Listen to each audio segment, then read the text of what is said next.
Numbers 21. When the Canaanite king of Arad, who lived in the Negev, heard that Israel was coming on the Antharim road, he fought against Israel and captured some prisoners. Then Israel made a vow to the Lord: "If you will hand this people over to us, we will completely destroy their cities." The Lord listened to Israel's request and handed the Canaanites over to them, and Israel completely destroyed them and their cities. So they named the place Hormah. Then they set out from Mount Hur by way of the Red Sea to bypass the land of Edom, but the people became impatient because of the journey. The people spoke against God and Moses.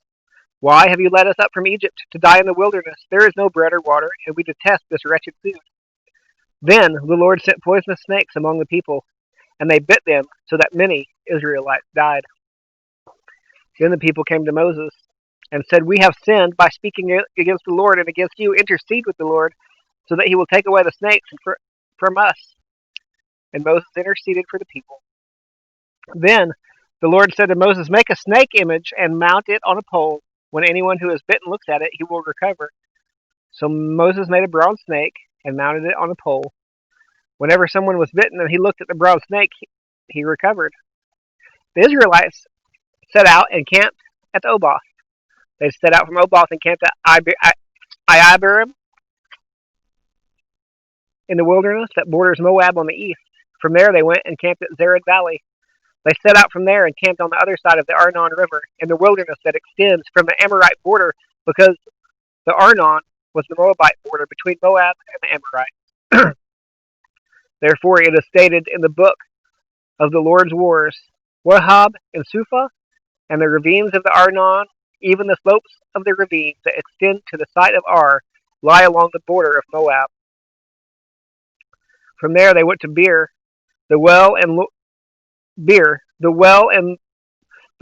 the Lord told Moses about. "Gather the people so I may give them water." Then Israel sang this song: "Spring up, well, sing to it. The princes dug the well, the nobles of the people hollowed it out with a scepter and with their staffs." They went from the wilderness to Matana, from Matana to Nahalil, from Nahalil to Bamoth, from Bamoth to the valley in the territory of Moab near the Pisgah highlands that overlook the wasteland. Israel sent messengers to say to King Sihon of the Amorites, "Let us travel through your land. We won't go into the fields or vineyards. We won't drink any well water. We will travel the king's highway until we have traveled through your territory." But Sihon would not let Israel travel through his territory. Instead, he gathered his whole army and went out to confront Israel in the wilderness. When he came to Jahaz, he fought against Israel. Israel struck him with the sword and took possession of his land from the Arnon to the Jabbok, but only up to the Ammonite border because it was fortified.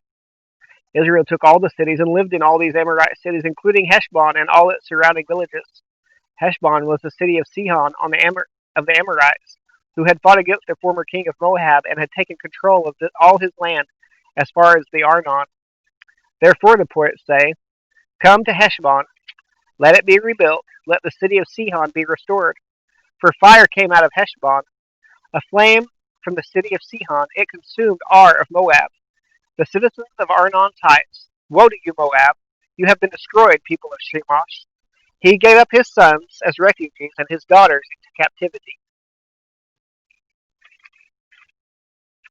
To Sihon, the Amorite king, we threw them down. Heshbon has been destroyed as far as Dibon. We cause desolation as far as Nophah, which reaches as far as Medeba. So Israel lived in the Amorites' land. After Moses sent spies to Jazer, Israel captured its surrounding villages and drove out the Amorites who were there. Then they turned and went up to the road to Bashan, and King Og of Bashan came out against them with his whole army to do battle at Edrei. But the Lord said to Moses, "Do not fear him, for I have handed him over to you along with his whole army and his land. Do to him as you did to King Sihon of the Amorites who lived in Heshbon." So they struck him, his sons, and his whole army until no one was left, and they took possession of his land.